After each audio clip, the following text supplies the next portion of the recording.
तो अप्रिशिएबल है, जैसे डाटा आपने मेहनत करके निकाले हैं, फैक्ट्स जो आए हैं मतलब, लेकिन थोड़ा सा इसलिए कि अपन क्वालिटेटिव फैक्ट्स पे जो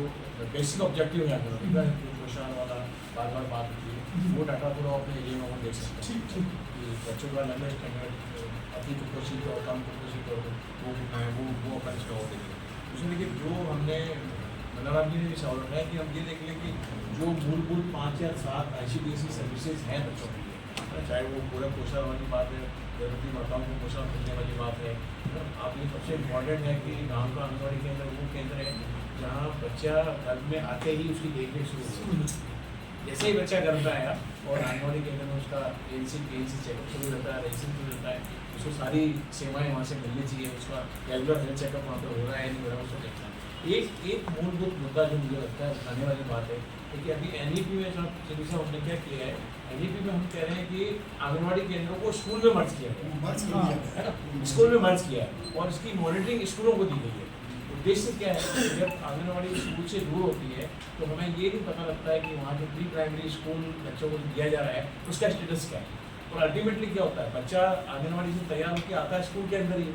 तो हम ये देखते हैं कि हमारे देश में जिन बच्चों को आप गुणवत्तापूर्ण शिक्षा की बात कर रहे हैं तो क्या प्री प्राइमरी एजुकेशन जो दी जा रही है वो क्वालिटी एजुकेशन नहीं होना चाहिए क्या, और उसमें हमारे पास में जो आंगनबाड़ियों के अंदर जो आशाएं हैं या जो सहायिकाएँ हैं, आप उनका स्टैंडर्ड देखिए कि उनका ट्रेनिंग स्टेटस क्या है, उनका एजुकेशन स्टेटस क्या है, क्या वो काबिल है कि वो बच्चों को प्री प्राइमरी स्कूल एजुकेशन दे पाएंगे या नहीं दे पाएंगे, वो एक बहुत बड़ा महत्वपूर्ण सवाल है। तो फिर लोग क्यों भेजे आंगनबाड़ी के अंदर अगर वो उनको मिलता ही नहीं है वहाँ पर तो एजुकेशन। तो ये सवाल है कि उनका ये सारी चीज़ें उनके मानदेय से भी जुड़ी हुई है कई बार कि सरकार कितना उनको देती है, किस तरह की क्वालिटी हम आंगनबाड़ी में भर्ती कर रहे हैं, उनका रेगुलर ट्रेनिंग हो रहा है नहीं हो रहा है, ट्रेनिंग का फॉलोअप हो रहा है नहीं हो रहा है। ये जैसे हिंदुस्तान गेम्स ने ऊपर बता रहे थे कि बहुत सारे नंदघर बनाए हैं और मॉडल आंगनबाड़ी विकसित किए हैं, वो हमारे लिए मॉडल है देखने के कि वहाँ किस तरह से काम हो रहा है। तो सरकार ने बहुत सारा एडोप्ट भी किया है, तो एक तो वो हमें देखने के लिए। दूसरा, किसी भी आंगनबाड़ी में आप देखिए, अगर हम चाइल्ड प्रोटेक्शन की दृष्टि से देखेंगे, सेफ्टी मेजर कहीं पे भी नहीं है। आज स्थितियाँ ये है कि गांव का वो शेर, वो क्या बोलते हैं, चीता जो है वो एजी है कि आंगनबाड़ी केंद्र के अंदर से बच्चे को उठा के ले जा सकता है। इतना सेफ्टी आंगनबाड़ी में नहीं है। बारिश में देखिए जहाँ बाढ़ आने की स्थितियाँ हैं, बारिश बहुत ज़्यादा हो रही है, आपने भी इसमें कहा है कि ज़्यादातर आपको टपकते हुए घर मिल जाएंगे, तो बच्चों की सेफ्टी मिले। अंधेरा है, लाइट व्यवस्था नहीं है, लाइट है तो लाइट आती नहीं है वहाँ पर, पानी हैंडपम्प है लेकिन हैंडपम्प खराब है। ये सारी जो बेसिक नीड्स है, मतलब कम से कम वो तो गवर्नमेंट इंश्योर करे बच्चों के लिए। जो हम मनोरंजन कहते हैं मूलभूत सुविधाएं जो देनी है आंगनबाड़ी केंद्र को, ठीक है, पोषण एक मुद्दा है, लेकिन पानी का एक मुद्दा नहीं है, बच्चों के लिए लाइट की व्यवस्था एक मुद्दा नहीं है। मतलब बच्चे बैठेंगे कैसे? आप उनको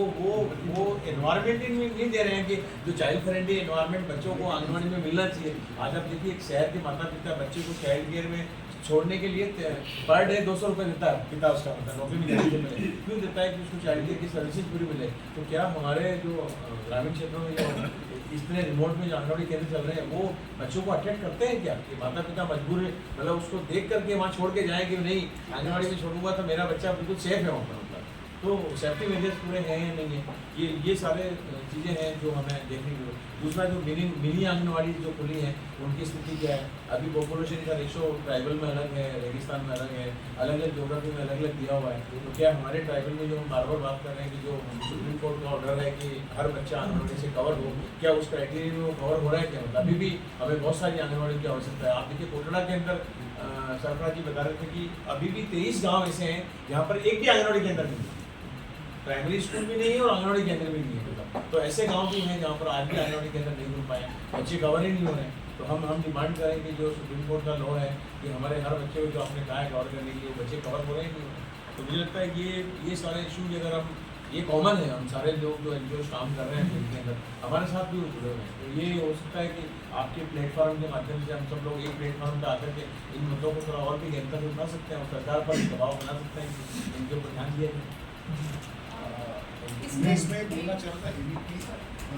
NEP की जो आपने बात की, जो मर्जीकरण कर दिया गया स्कूल के अंदर आंगनबाड़ी मर्ज कर, इसका उल्टा इफेक्ट भी पड़ा है। जो पहले आंगनबाड़ियाँ शहर के जो बस्ती के बीच में होती थी, स्कूल अगर प्राइमरी या सेकेंडरी स्कूल है वो बाहर है, तो वहाँ फिर बच्चे वहाँ तक नहीं जाता आंगनबाड़ी वहाँ पढ़ने से, क्योंकि ये सोशल ऑडिट के दौरान में 14-12 उस तरफ गया था, मैंने देखा कि जो आंगनबाड़ी पहले गाँव के अंदर थी, बस्ती के अंदर थी, वो बाहर जो स्कूल है वहाँ उस आंगनबाड़ी को डाल दिया गया, बीच में कोई नाला पड़ता है, इस तरह कुछ होता है, तो उनके बच्चों को 2 किलोमीटर 3 किलोमीटर इतना दूर भी है तो जो बच्चे हैं वहाँ जाते नहीं, तो धीरे धीरे जो आंगनबाड़ी जैसे वो खत्म होता जा रहा और जैसे स्कूल में ड्रॉप आउट होते हैं वैसे आंगनबाड़ी के बच्चे भी एक तरह से ये एक अलग इशू है। ये इशू है कि हमने बेसिकली देखा भी सोशल ऑडिट में हमने ये चीज़ देखी वो है। और दूसरा लास्ट ये कहना चाह रहा हूँ, हम लोगों ने जैसे ये अभी आपने स्टडी की है, ये सारे स्टडी हमने आपस में चर्चा कर दी है, सारे रिकमेंडेशन भी निकाल के लाए, लेकिन सरकार के सामने हम कैसे प्रस्तुत करें वो सबसे बड़ी चीज़। क्योंकि सरकार के पास डेटा जाती, क्योंकि कई बार हमने प्रथम के साथ भी सर्वे किया था, स्कूल एजुकेशन के बारे में हमने बताया था, ड्रॉप आउट के बारे में बताया, वो चाइल्ड लेबर के बारे में पूरा करके हमने डेटा दिए। तो कलेक्टर साहब बोले कि नहीं साहब ये तो आंकड़े फर्जी, मतलब क्या हमारे डेटा को भी है ना सरकार मानती नहीं है, चेक वो करते हैं। तो इसलिए क्या है कि हम किस तरह सरकार के सामने इस तरह के डेटा को प्रेजेंट करें इसी रिपोर्ट के आधार पर, क्योंकि आपने जो प्रयास किया अच्छा है, कम से कम एक तरह से एक सैंपल प्रयास है, जैसे आपने सैंपल सर्वे है तो दो जगह आपने किया, तो इसको हम आगे भी और जगह बढ़ा सकते हैं। तो हम लोग मिलकर कैसे इसको करेंगे इसको ये रिपोर्ट है सर, ये रिपोर्ट इनकी जो बातें थी अभी, जैसे ये रिपोर्ट है महिला या किशोरी आयरन की गोलियां लेने से हिचकती है। तो इस रिपोर्ट अगर ये कोई पूछता है कि 8% आपने किस आधार पर निकाला है, तो अपन इसके लिए वीडियोग्राफी की रिपोर्ट तैयार कर सकते हैं कि हमने 10 या 20 आंगनबाड़ी में ये वीडियोग्राफी करी है और इतनी महिलाओं ने मतलब बोला है कि मैं टेबलेट खाने से मतलब डर लगता है, फिर तो ये एक तो वीडियोग्राफी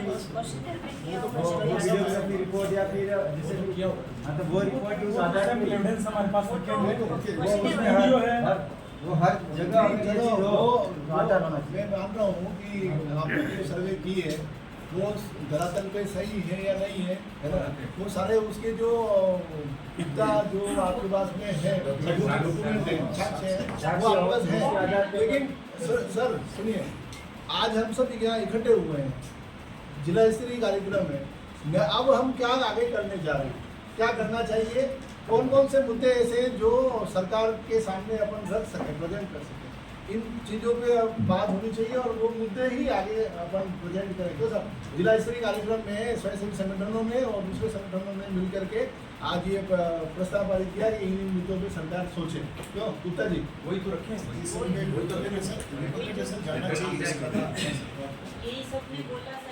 तो आप इनको जय कर लीजिए, जो इशू सर आएंगे उनको रख कर दिया है, वही चीज़ आप आगे इन सब पे हमको जॉइंट रूप से काम करने की